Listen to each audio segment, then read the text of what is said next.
¿Qué tal, Pamela? ¿Cómo estás? Encantado, buenas tardes. A ver, ¿cómo lees tú esto que ocurrió? No estaba como que en el radar la posibilidad de que se ejecute el indulto de Alberto Fujimori y en medio de un escándalo mayúsculo en el Ministerio Público nos enteramos de esta resolución del Tribunal Constitucional. Digamos que no estaba en el radar, por lo menos con la inmediatez con la que ha sucedido, ¿no? La semana pasada con este fallo confuso en el que se dejaba la responsabilidad a un juez de un juzgado de Ica, pues como que se pensaba que el TC podría tomarse algo más de tiempo en dar algo que finalmente es lo que estamos viendo, pero efectivamente la precipitación es lo que llama la atención también el modo, por lo menos los tribunos Monteagudo y Ochoa han manifestado no haber sido consultados sobre este particular, pero acá quizás, o más bien lo que va a tocar ver es qué sucede realmente, ¿no? Es decir, en unas horas la liberación del señor Fujimori es inminente, entonces vamos a ver cómo es recibido esto y cómo es manejado tanto por los promotores como por los adversarios de esta causa, ¿no? Y creo que ahí nos va a permitir leer con algo más de claridad qué es lo que termine pasando. No tenemos un pronunciamiento del Ejecutivo, pese a que la Corte Interamericana se lo ha requerido en dos oportunidades. La semana pasada, cuando se supo el fallo, cuando el propio presidente del Tribunal Constitucional tuvo que salir a explicar un fallo que quedaba como difuso, ¿no?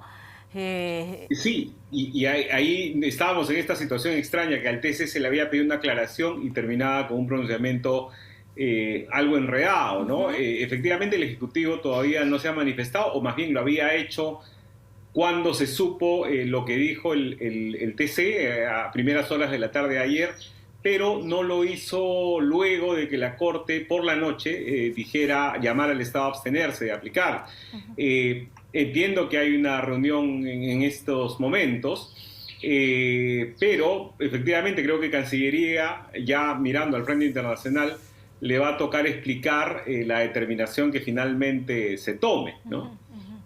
Eh, ya vayamos al ámbito netamente político, al ajedrez político. Dina Boluarte, políticamente, no le conviene bajar el dedo a la aplicación del indulto. No sé si le compete, porque el Tribunal Constitucional es como que la máxima instancia de interpretación de la Constitución, pero políticamente, ¿cómo le va a bajar el dedo y perder el respaldo de la bancada fujimorista y de otras bancadas aliadas en este punto en particular, en la liberación de Alberto Fujimori, ¿no?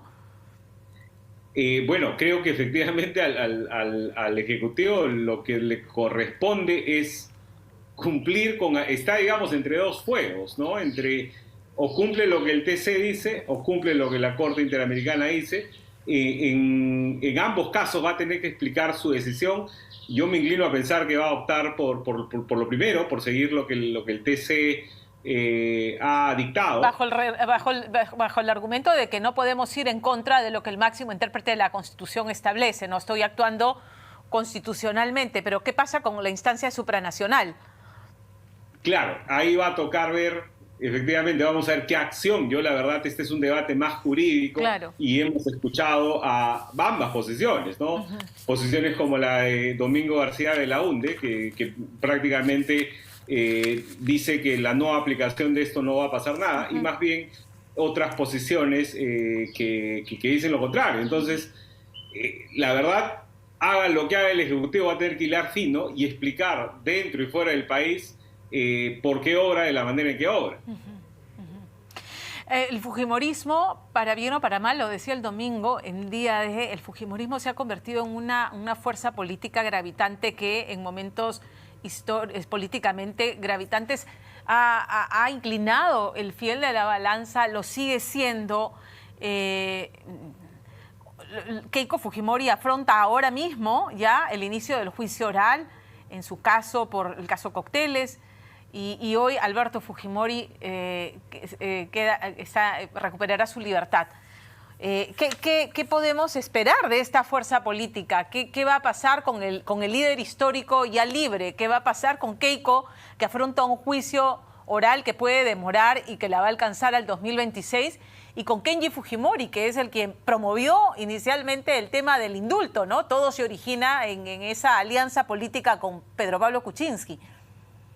Bueno, creo que eso depende mucho de cómo lo tome el propio Fujimorismo, ¿no? ¿Qué rol va a tener, si alguno, Alberto Fujimori? Ayer el congresista Alejandro Aguinaga decía que su fin fundamental era su libertad, que la discusión política no tenía espacio en una circunstancia como la actual, pero eso no necesariamente significa que en algún tiempo esto vaya a ser revisado.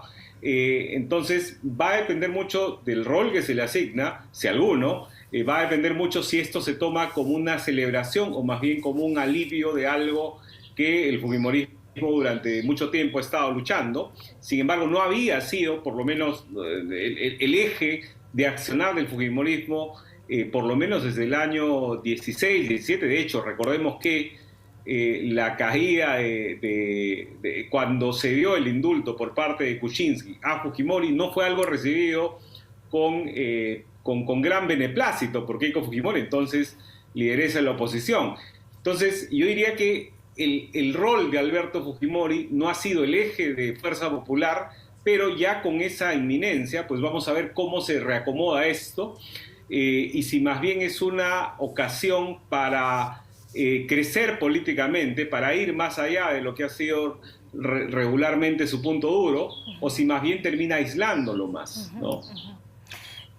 Y repensarse también lo de los candidatos naturales de los partidos, del partido, o sea, tampoco es que Kenji Fujimori judicialmente esté, digamos, tiene esqueletos en el closet, claramente, ¿no? O sea, tiene procesos a ambos hermanos, pero estando Alberto Fujimori ya en libertad, habiendo sido Kenji Fujimori quien promovió el indulto y la hermana más bien quien lo cuestionó por la forma en que se otorga, ¿podrían repensarse esas cosas al interior del fujimorismo?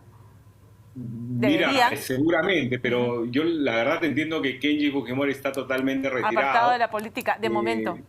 Veamos si esto, digamos, de alguna manera lo relanza. No es, sin embargo, lo que creo más probable, ¿no? Ahí creo que Keiko Fujimori sigue siendo reconocida como la lideresa del partido. Supongo que eso se va a mantener y va a tener que ver cómo convive con esta figura. Yo entiendo, además, el señor Fujimori tiene 85 años, no sé si está en condiciones de hacer política activa, claro. Pero igual seguramente va a tener algún rol dentro del fujimorismo, ¿no? Patricia Benavides hoy salió declarando que el debido proceso no está garantizado y exigiendo, bueno, no exigiendo, reclamándole a la sala que algunos miembros se inhiban por relaciones muy lejanas entre algunos de sus miembros y algunos fiscales. No tengo la figura clara de la solicitud de inhibición, pero lo cierto es que es eso. Y arguyendo a las formas, o sea, recurriendo a un tema de formas, se resistió a responder y se largó en buena cuenta. ¿Cómo leemos esto? Yo en lo personal lo leo como una falta de cooperación con un caso que quiere esclarecerse, ¿no? O sea, no es, digamos, recordemos que Pedro Castillo hizo lo mismo cuando se acogía al silencio, ¿no? Entonces yo creo que quien empieza a cuestionar este tipo de cosas en realidad creo que básicamente quiere entorpecer el procedimiento, por lo cual vamos a seguir enredados en estas leguleyadas que al final de cuentas nos van a mantener en el marasmo en el que estamos, ¿no? Y al final del día permanecer en un cargo donde yo decía, Patricia Benavides corta el jamón en el Ministerio Público, pone a sus, o sea, no son sus subordinados, pero finalmente los fiscales responden a ella. ¿Y con qué independencia cualquier fiscal o el fiscal que ahora ha recibido el encargo de investigarla lo va a poder hacer? La sospecha es que mientras ejerce el cargo existe la posibilidad de obstrucción o entorpecimiento de las investigaciones. Sí, y ahí creo que lo más sano sería que ella dé un paso al costado, simultáneamente, que deje que las investigaciones se den, porque la verdad, como ella misma dice, digamos, si es una cuestión de manchar honras, ayer en el Congreso fue un término que utilizó mucho, pues veamos que la verdad el mejor modo es colaborar y aclarar todas las cosas por las que se le cuestionan. Y mientras tanto, los congresistas involucrados, comprometidos en investigaciones en el Ministerio Público, están calladitos, tranquilitos, que se peleen ahí al frente y que distraigan la atención de nosotros, porque finalmente hay esta lectura, ¿no? Ya te decía, te citaba la conversación que tuve con Gloria Cano y decía, aquí han traído el tema del indulto para distraer de este caso particular que involucra al poder político y al Ministerio Público, ¿no? Bueno, sí, y además, digamos, en el rol particular de la fiscal Benavides, tú mencionabas en la introducción lo que había pasado hace un año con Pedro Castillo. Pedro Castillo fue visto en flagrancia y, sin embargo, la acusación no ha avanzado y la verdad ahí no hay mucho que investigar, ¿no? Entonces sí hay cosas lentas que llaman la atención y que tendrían que acelerarse, ¿no? Y esto incluye a todos los altos funcionarios del Estado que tú has mencionado también. Debiera entonces, digamos, por decoro, no lo va a hacer, pero debiera la fiscal de la Nación apartarse y permitir que se le investigue sin ser una influencia o una presencia disruptiva en esta situación en el Ministerio Público. Yo creo que es lo que corresponde, ¿no? Porque lamentablemente lo que ha estado pasando en tiempos recientes es que el judiciable, digamos, o el justiciable, no le gusta el juez y entonces desconoce las cosas. Y eso lo vemos en lo que dice el TC, lo vemos en los cuestionamientos a los resultados electorales, lo vemos en lo que pasa ahora con la fiscal Benavides. Entonces, creo que es hora de devolver un poco de cauce a la discusión política y dejar de estas argucias legales que lo único que hacen es entorpecer el esclarecimiento de los hechos. José Carlos, muchísimas gracias por habernos atendido esta tarde.